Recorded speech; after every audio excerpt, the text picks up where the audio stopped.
Happy Hump Day, everybody. Welcome to Rumor Innuendo. It is me, House of Wrestling's Nick Hausman.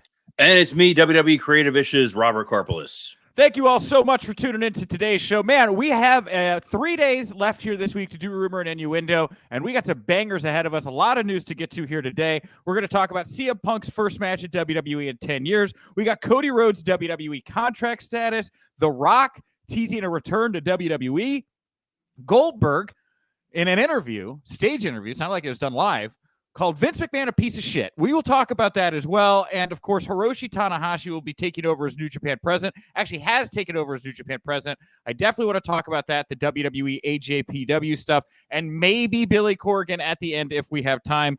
But just as a little tease, stick around to the end of the show because it's going to be Friday in 2 days. And you know what we like to do on Fun Friday? We like to read Apple iTunes reviews because you guys are great about that.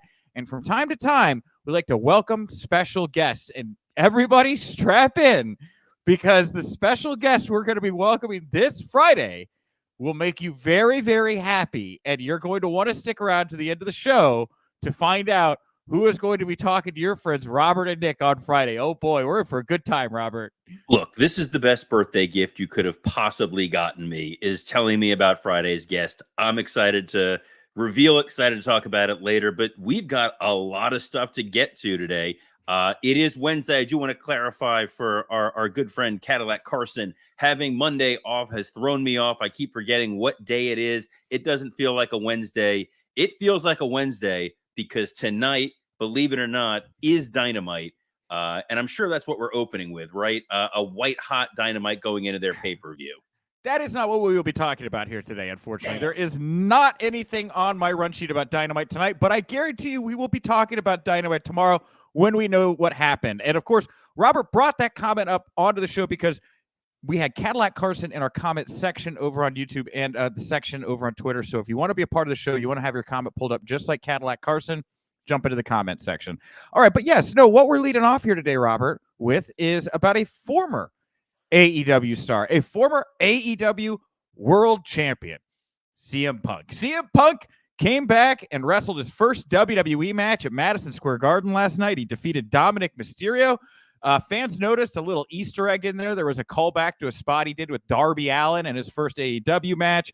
After the match, he cut a wonderful promo saying that when he gets to WrestleMania and he main events WrestleMania, that's really just going to be the beginning of his journey. And here is a fun couple tidbits about the match and his appearance.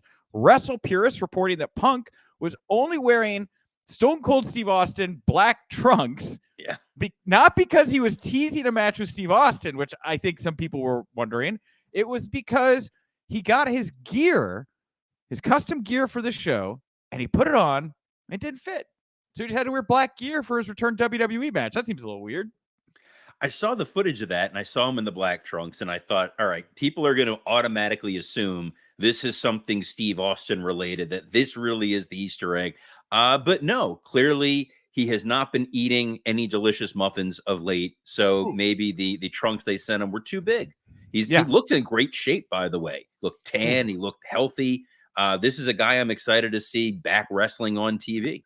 Yeah, no, everybody hyper motivated to be the best versions of themselves right now. Especially like, hey, look, Tony Khan, he's throwing some big money around, but TKO throws a big money around right now. And if you could be top of the food chain over in WWE right now, like a Charlotte Flair in the women's division, it looks like you've got a really big pay increase coming to you when you re-sign or up your deal or whatever. I do want to put this comment here from Aaron Manzo, who said, I was there last night, referring to the MSG show. He said, Punk was awesome. There's footage. If you don't follow our friend of the show, Justin Barrasso of Sports Illustrated, the guy who first broke this show going live, posted a lot of great little video clips from MSG. So you can kind of see some of those highlights. But what a thrill that had to be for Dominic Mysterio to get to be in there with Punk for that match. I saw somebody online posted comparisons to, can you imagine what Sammy Guevara would be thinking, seeing what Punk is able to do with Dom? It's crazy that WWE knew, let's put this guy right in there with a hot young talent that's going to get a great reaction. Rhea Ripley, such a massive superstar, to have her ringside for that. A lot of fun interactions. And that Punk post-match promo was not a pipe bomb. It's a within character. hey guys, I'm here to go to WrestleMania. I'm here to work. Let's go. Yeah, and we know he's here to make money, not friends. And Aaron Manzo helped him accomplish that last night. Him and everybody else who went to Madison Square Garden to see the big show and enjoy Punk's return match, because Fightful reported late last night that WWE's live event in MSG was sold out, and it was said to be the highest grossing domestic non-televised event of all time. The all-time record. They broke it at MSG. Which is amazing, because a couple weeks ago we were talking about when they got rid of home video that they were eyeing what are they going to do with the house show market going forward. And clearly this showed if you put a little bit of momentum behind these, they're going to draw massive. Or maybe people just wanted to see Aaron Manzo. Yeah, I think it was. And hey, it's not lost to me how many people are pointing to, what kind of money can be made when you use CM Punk correctly. Yesterday we spent a lot of time talking about a lot of the changes, a lot of the turnover being made in the upper tiers of AEW at the moment. When you look at where the cards landed with Punk, how do you not sit there and have some self-reflection and wonder to yourself, why am I not the one holding this big bag of money right now? I mean, I just would love to be a fly on the wall for the conversations going on in that company right now as you look at this. I continue to use the Simpsons analogy of the monkey's paw, that when it's in the right hands, it can be used properly. When it's in the wrong hands, it brings about doom and gloom. And WWE capitalized on this by posting where you can see CM Punk for the next couple weeks. They're saying, like, we're not hiding the ball. Here are the dates. If he's coming to your town, go and see him. And people not only show up to see him, they're spending a fortune on merchandise. Dude, it is a cash cow. It is a mega machine right now that is CM Punk in WWE. And again, at a time when AEW is like trying to find its groove again, right? And everybody's saying WWE's got a hot hand. Man, it's like taking the ace of spades in a game of poker and just giving it to your opponent. Like it's very I mean, this 3-month period will be dissected for decades to come by pro wrestling historians. Look, AEW has a really fantastic opportunity coming up in March. They signed Will Ospreay. Will Ospreay, by almost all accounts, is a complete package wrestler who the only thing that was ever holding him back was not consistent American TV presence. He can wrestle, he can talk, he's got a great look. If they can properly market and position him, he could be their true savior as we're in the holiday season, and they can build on him going forward. If they can't capitalize on a can't miss talent like Will Ospreay, I'm going to be a little worried about AEW. Now, I'm going to jump down the run sheet here a little bit. I did tease at the top that, Bill Goldberg was on the Steve and Captain Evil show, which I had never heard of, but hey, got to cite your sources. So Bill's doing, it sounded like it was like a live stage show with like Fluffy, the comedian, was there. Anyway, they asked him his thoughts on Sting and Vince McMahon. Loaded question. It was a two-parter. When it came to Vince, he talked about how he agreed to do the Elimination Chamber match with Reigns, put Reigns over. He said he had COVID 2 months before the Reigns match, so he couldn't even really work out. That's why he didn't feel like he looked his best in the match. But that was the last match on his WWE contract. Vince apparently promised him a proper retirement match. It never manifested. And now Bill Goldberg is calling Vince McMahon a piece of shit. He seems very unhappy. Again, Vince is gone. Hunter's in charge here. But do you think Goldberg holds value to AEW in the spot that they're in now? Or would he just be another guy kind of like an Adam Copeland who had a lot of pomp and circumstance coming in, but now it's just kind of, is it part of the malaise of what is AEW?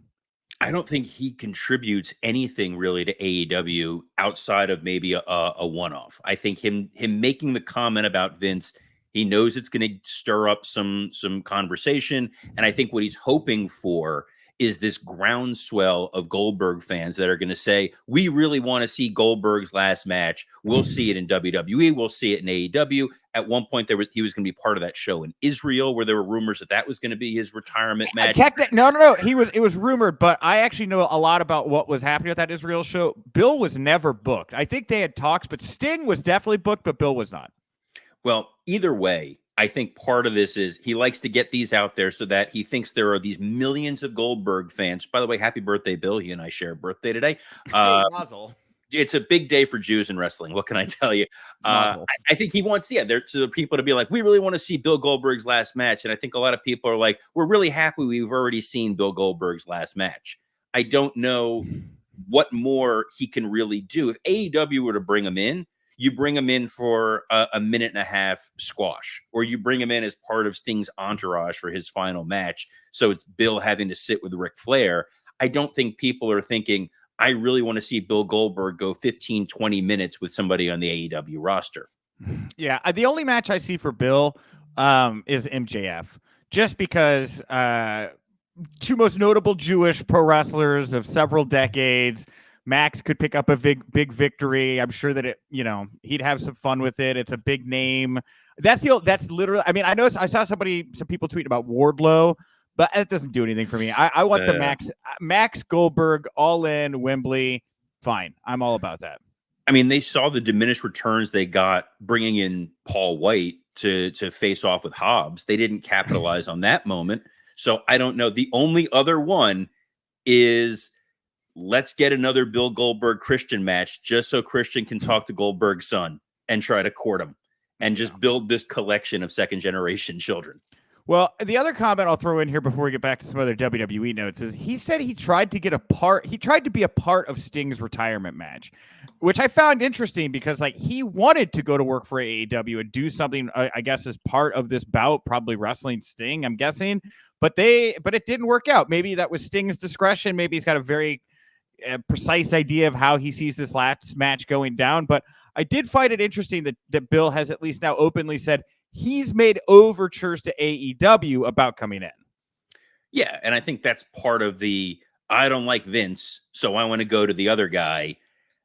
I don't know what's going to wind up coming from it. I don't see AEW clamoring to bring Goldberg in unless they think it's going to help with TV rights deals or a one-off to sell tickets somewhere. But has Bill really proven to be a huge box office draw outside of the Saudi shows? He does great in viewership. Right? That's no secret. You put him on a SmackDown, the quarter hour is going to see a 300,000 person bump. There's attention. What is a casual viewer in wrestling? It's like this philosophical question now. Where are those Goldberg fans clamoring for Goldberg? Are they the people that just kind of sit on their couch and are checking in from time to time? And they're like, oh man, I know Bill Goldberg. I love Bill Goldberg. Maybe that's it's the silent majority, Robert. I also have to wonder, is Jericho going to be keen to bring Goldberg in, since those guys definitely have a little bit of a past? Yeah, man, please bring in Goldberg to AEW. What a wonderful idea that is. All right. Hey, another big name that was at this Madison Square Garden show last night was Cody Rhodes. Cody took on Nakamura in a bull rope match, which he won. He beat Nakamura. What I think is so crazy about this, Robert, is I woke up today, I had no less than 3 CM Punk stories across my plate, all stemming out of Madison Square Garden last night. Literally nothing about anyone else except, there was the highest grossing thing, but even that kind of got tied back to Punk. Cody took his family's bull rope that has been used for decades to Madison Square Garden and threw down with Shinsuke Nakamura, and nobody's talking about it. I thought that was incredible. I mean, it's a story. The only other thing I saw that came out of the Garden show, it wasn't the Cody thing. It was Seth talking about Brody and Bray at the end, which is a nice thing because I know that Seth and Drew closed out the Garden show, and Drew had posted that was one of his bucket list things to main event Madison Square Garden, which, believe me, still matters to these talents. The Cody thing, we talked about it before, that he's using the bull rope. If it was on TV, yes, it would have been a great story. It was something for the local crowd to be excited about the match, but it's kind of salt in the wound for other people who are going, I don't live in the New York area. I don't get to see this show. To hell with Cody and his bull rope. Well, for those that don't know, Fightful reported that Cody has been offered a new WWE deal in October. Now, the Observer said he signed the deal in October. Then Fightful came back and said, we talked to people close to Cody. He was offered the deal in October. He has not signed yet, but he is expected to re-sign with WWE. And this would be relatively early for a re-signing. He's only been back for 2 years. Even if he signed a 3-year deal, This would be a year early on his contract. So they see the value in a Cody, and TKO is not messing around. They want to keep their big elephants locked down and very happy. It is a great time to be a top talent in WWE. It sounds pretty sweet. Hell of a time to lock him down. My only thought when I saw that he may not have signed yet is maybe he's waiting to see the holiday season merchandise sales and see where some of his stuff, he's one of the top merch guys, may give him a little bit of extra leverage to say, let me get a little bit more of that piece of the pie. But I have a feeling WWE is going to lock him down and learn from prior Cody contract issues and not let this thing get too far. So if they have him for another 3 years, we can continue to map out the story, Nick. That's what it's all about. Well, talking about mapping out stories here, Dwayne "The Rock" Johnson, he was on McAfee's show, Pat McAfee's show earlier this year, said, I was going to do me and Reigns at WrestleMania, but we just couldn't come up creatively with an idea to satiate everybody because this can't just be a match. This has to be something that jumpstarts an entirely new era for professional wrestling. I have to come in and fundamentally change the fabric of what it is to be in sports entertainment, and we just couldn't come up with a way to do that, guys. Well, The Rock has given fans new hope here as he took to Instagram in a post about a Make-A-Wish Day appearance, and he noted that he said the following. He said, I told him a little secret. He's talking about one of the Make-A-Wish kids he was talking about. I told him a little secret that may or may not involve some dude returning to WWE to lay the smackdown on all their candy asses. So The Rock here, he set it up. I mean, it's WrestleMania 40. It's the first WrestleMania of TKO Group Holdings. It's the first WrestleMania under Triple H's creative guidance completely. I mean, if you're not going to do Rock Reigns now, I don't really know when the platform seems correct for it. I'm maybe that's just me. Yeah, no. Look, first of all, thank you to the millions of people who did not see Black Adam to justify why Rock now has a little bit of free time and wants to come back to a safe place. I think the better story going into Mania, honestly, is Roman and Cody for the rematch. But if you have the chance to use Rock, obviously Roman Rock looks great on a poster. There's also the outside possibility, because Rock wants to do what's best for the family, feed him to Solo. You've already fed John Cena to Solo. If you have The Rock go out there and get eaten up by Solo Sikoa, that is about as made man of a made man situation as you possibly can have, especially if you're building to Solo as the heir apparent to the head of the table, the bloodline. And if Roman were to lose the title and Solo vanquishes Rock, there's your power struggle. There is, to fit Rock's narrative, your next big story going forward for the next year. Damn, that's fly, dude. I love that. That idea just slapped. What an incredible scenario you just laid out. It's almost like I once did it for a living, but I think I'm just trying to spitball what it could be. Obviously, any possibility of Rock, even if Rock's just there to make an appearance, to be there for part of WrestleMania 40, I'm sure they're going to try to bring out all the big guns. I'm sure they're going to want to bring in Austin, probably want to bring in Hogan, Foley, whoever else is around. Put them all there. Have that big moment, because we all remember that Hogan, Rock, Austin, the three of them in the ring at the same time. That was a really iconic shot. You still have Cena floating around. There's lots of people. It could be fun. But if Rock's game, my God, do whatever you can do to get him in the ring. All right, now let's talk a little bit about what has been going on over in Japan. There were two big stories. We'll start with the WWE one first. Now, we had the president of All Japan Pro Wrestling, President Fukuda, I believe, if I'm saying it correctly. He released this video like the night before Christmas or like the day before Christmas Eve or whatever. I don't know if you've had a chance to see this particular video, but he's like in a room with three scantily clad women dressed as Mrs. Claus, and he's like they're like banging in a steel pot on his head. Have you seen this? This wasn't with Kevin Spacey, but no, that was the only Christmas video. I saw a still image of this. I have not seen this video yet, so I have a feeling it's wholesome family entertainment. It's great. I did a descriptive write-up of it at houseofwrestling.com. I was so moved by this video. It's great. So anyway, he does this video and he gets a call from a WWE representative and he's saying, I need an opponent for January 3rd to take on my Triple Crown champion, Katsuhiko Nakajima.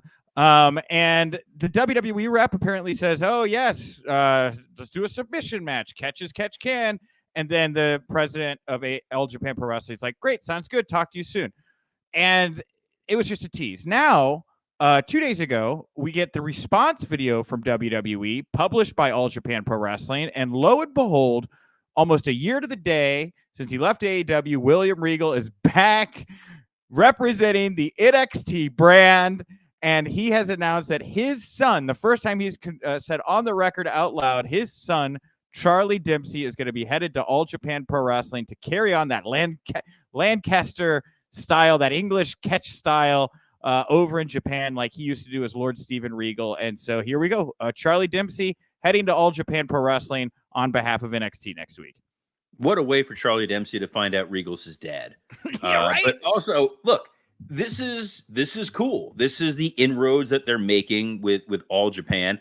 I think it's interesting timing given they created the group a couple weeks ago. I don't know if All Japan was as forthright when this first was founded to say, hey, we also have this potential working relationship with WWE, but any opportunity for talent to get to work elsewhere, do the exchange back and forth a little bit, polish your style, get inroads into Japan. So if WWE tours there, now you have people that audience is familiar with and has seen in person and may feel a little bit more connected to. Yeah. And a couple other observations about this. William Regal did a really good job putting over Charlie Dempsey's European wrestling style. And while Shawn Michaels is definitively the general manager of NXT right now, and he's doing a fine job in that role, NXT Europe is on the horizon. And maybe the reason they kept William out of the Raw, SmackDown, NXT authority figure role is, man, he'd be the guy for NXT Europe. He'd be great in that role. And it's just something that struck me as I was watching this. Yeah, he'd be good to, if you're going to have him over there and scouting and going to all those different shows that exist, whether you're in Germany or there's wrestling in France and obviously in the UK. Regal carries a tremendous amount of weight, and if he's able to get in there and sign some of those young talent, I just hope that there's not hesitancy for those wrestlers in Europe to sign up with this, given what happened with NXT UK, where you invested a lot of resources, then it collapsed, and a lot of those wrestlers kind of, wound up out of work. So some of those, and you look at, an Ilya Dragunov, you look at a Gunther or a Blair Davenport, people really had an opportunity to launch into WWE from it. So it's kind of feast or famine, but Regal as that calming presence, knowing how supported he is by Hunter, he makes complete sense to be the international ambassador for NXT. Yeah, and heating up Charlie Dempsey as the heir apparent to Regal. This is the guy who's going to carry on the tradition of European wrestling. I just think it's a really strong sell. The other observation I wanted to point out about this is New Japan and All Japan recently entered into an agreement with 7 other Japanese pro wrestling promotions for something called The Group. And I do think it's interesting because as New Japan and Noah have had some WWE ties in the last year, we now throw All Japan into that mix as well, as these 9 pro wrestling entities in Japan are working together, communicating, trying to figure out how to keep the Japanese pro wrestling scene very alive and make sure that it can only get stronger. I think them all agreeing, if anybody wants to work with WWE, it's not exclusive. Nobody's going to get hurt. The door to WWE is open to everybody in the group. And that's just something I'm getting a vibe. I'm getting a feeling of in this situation. Well, that was what I just said a few minutes ago. I wasn't sure how forthright All Japan was when they formed the group. I don't think the door into WWE is necessarily as forbidden as it once seemed. And why not? Now, the other interesting piece of this is going to be, we've talked about where Okada might wind up when his contract is up.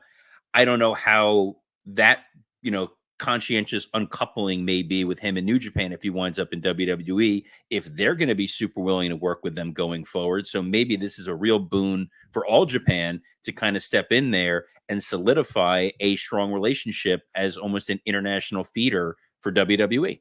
Well, big changes at New Japan.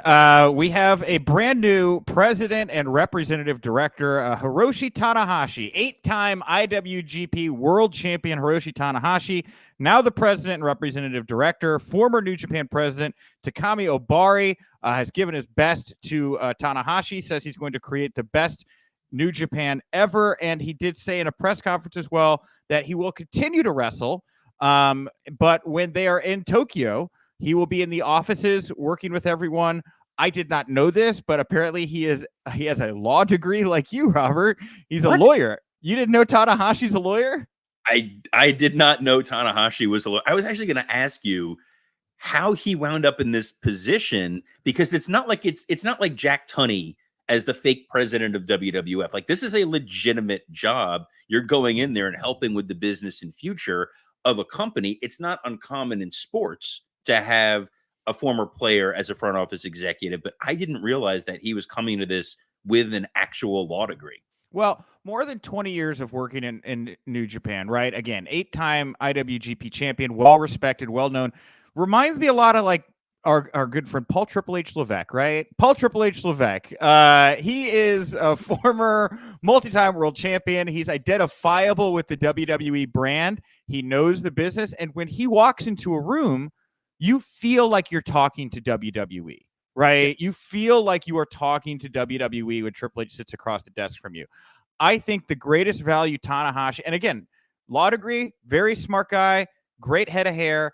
I'm sure he's going to do very good business things, but I just think the presence, kind of like Antonio Inoki, of like, I am this brand. I am this entity. When you talk to me, you feel like you're talking to New Japan, and you feel like something's going to happen here because I am what it is that you were thinking of. And I just think I think at the very least, he will be very, very good in that role of projecting the aura and allure of New Japan Pro Wrestling. I think lawyers in wrestling always works. You have Tanahashi. We had Matt Jones on as a guest before, one of the heads of OVW. He is also a lawyer. Any other legal wrestling entanglements you can think of, Nick, as we approach the end of the show? Oh, man. Well, hey, I will get to that here in just a second. We do have a big announcement that I know you're teasing, but before we get to that, we're talking lawyers of pro wrestling. Let's talk Ric Flair, because there were a pair of Ric Flair news items that I just wanted to make sure we got in here, because one of them caught a lot of people their attention, and that is the fact that Ric Flair has gotten into the cryptocurrency game. You can now go purchase Woo 5-0's coin, if you feel that's a good investment. And it is also noted that Ric Flair will be part of the Fox News New Year's Eve special with Tyrus, two of your favorite NWA world champions of all time, sharing space, counting out of the clock with Greg Gutfeld and Sean Hannity. Woo boy, what a great end to 2023 for Rick. Crypto and Fox News. I love how you just got done talking about Tanahashi's been around the business for 20 years. Of course, he'd be a front office executive. And then at the next moment, it's like Ric Flair's been around the business for 85 years. And he right now is trying to sell you the leftover Jarrett Gold. And he's going to be on live television on Fox News celebrating New Year's Eve. What could possibly go wrong during this broadcast? Admittedly, I'm not a Fox News viewer. I like Tyrus. We've known each other for a while, but maybe I might want to click over for a moment just to kind of see what's going to happen here with old Nate. I can see Greg Gutfeld. Hey, I heard you do a helicopter trick, Rick. Can you help us ring in the new year with your little helicopter trick? Oh my God, that's not at all. Well, you know what? Hey, roll with it. Let's get a close up. You know what I'm saying? Come on. And when you see that, you go, that's the guy I want to trust my financial future to. Yes. I'm going to invest in some Woo cryptocurrency. Yes. Oh, all man. right. All right. So the tease Robert was setting up here. I promised you guys a big reveal at the end of the show. We're going to have a big guest here on Friday. This Friday, joining us at the top of the hour to talk for about 20 minutes. He may stick around to just talk some like normal pro wrestling news too. I don't really know, but we will be joined by CM Punk and Ace Steel's personal attorney, Stephen P. New. So Stephen has made a lot of noise this past week talking about the NDAs that Punk and Steel had to sign after the all-out brawl. Of course, he got into it with Chris Jericho on social media, and I somehow slid into that chat. He's somebody that I really didn't know if we could get him or not, Robert. I mean, between my ties to covering the Punk story and you being an actual lawyer, I couldn't think of a better guest, but he got back to me pretty quick, man. He's going to be here Friday live. You guys can ask him questions. This is some big Stephen P. news that we are breaking here. I had to get it in once. I think this is going to be awesome because you never know. As an attorney, he's going to have a lot more insight than anybody else, whether it's the Punk issue, interactions with AEW. Now, I will caution, just as a lawyer, there is attorney-client confidentiality, so we're not going to try to get him arrested or anything, but we're going to push as close to the edge as we can and ask some probing questions, and hopefully you guys will join us live on Friday and ask your probing questions in the chat on YouTube, Twitter, wherever that's going to be, because I think it's going to be a really insightful conversation. And I don't think Jericho is aware of the news since he has blocked Nick Hausman. So feel free to use hashtag RIPod, spread the word for Friday, or just use hashtag RIPod and wish me happy birthday at WWE Creative _ISH.